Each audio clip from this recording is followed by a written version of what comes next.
Hello, and welcome to episode 3 of our Tech Talk, where we're going to be talking about the 1929 Daimler D16. Johnny's already on the case and opening up the engine bay. To open the bonnet.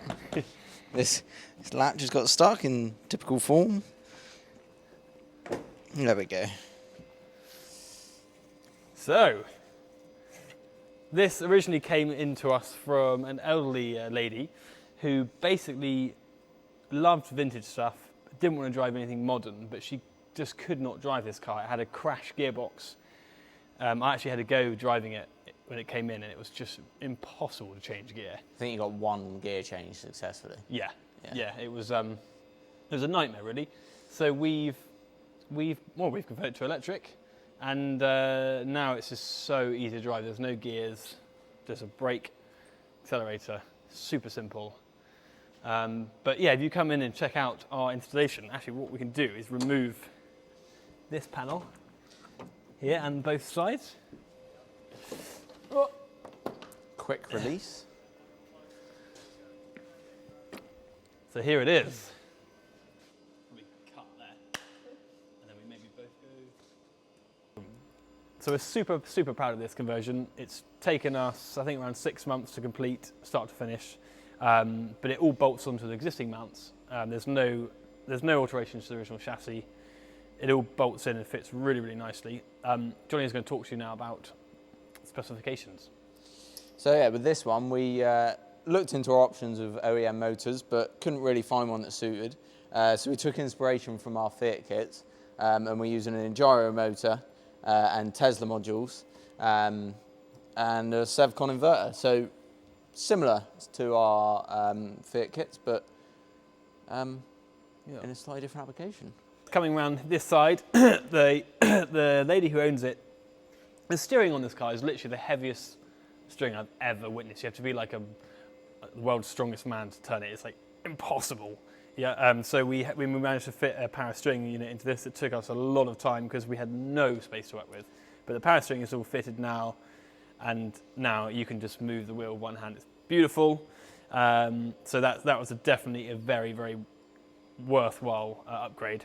And also the lady, she's not the most agile, so we fitted to get in and out. Check this out. Oh! You like that? So you come in, da-da-da, and then,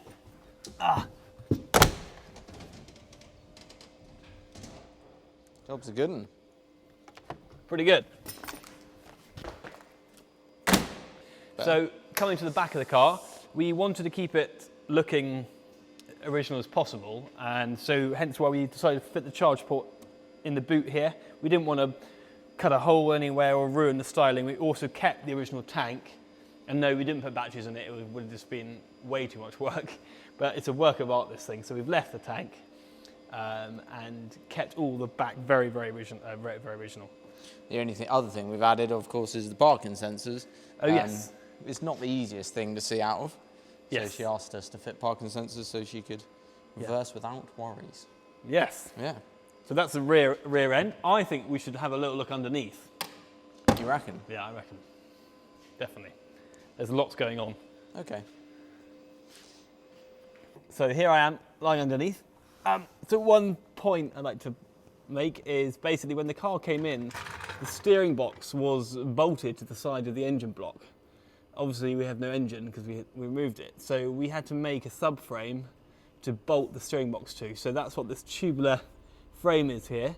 So this tubular frame bolts into the existing engine mounts, and then it's got this kind of assembly here which holds the steering box in, and also on top of that is where the battery box sits. We've also got a coolant rad here for the inverter and, sorry, not the inverter, just for the motor, which gets plenty of airflow under here.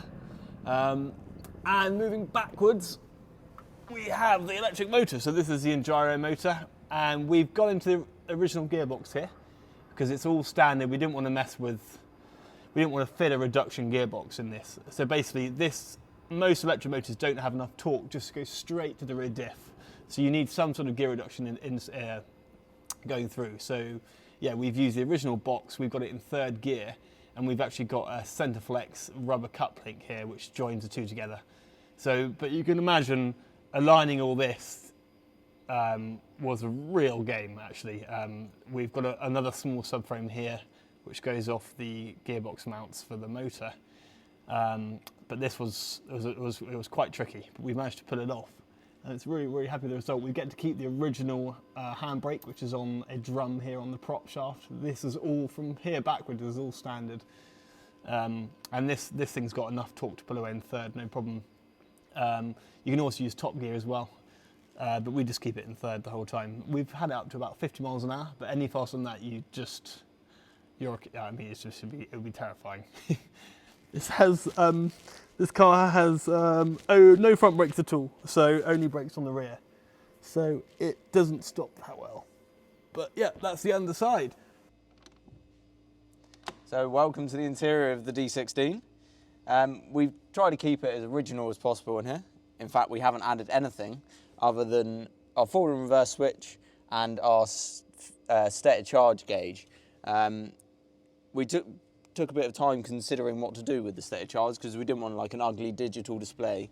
So we've reverse engineered an old fuel gauge using some Arduinos and electrical wizardry, so we can display the stated charge on the fuel gauge.